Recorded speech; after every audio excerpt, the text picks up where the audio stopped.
अरे अरे भाई, चलो देखते हैं आज कौन सा गाड़ी का पापड़ बनता है। तो चलिए दोस्तों, आगे क्या होता है।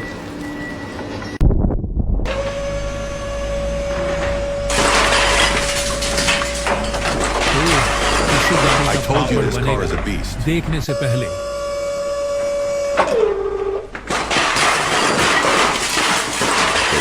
अगर तुम अपने जीवन में सफल होना चाहते हैं तो मैं अभी कैलाश पर्वत को जा रहा हूँ। तो अभी मुझे लाइक करो, सब्सक्राइब करो और एक शेयर करना मत भूलना। तुम अपने जीवन सुखी से बिताओगे। बेटा, मुझे देखकर इग्नोर मत करना।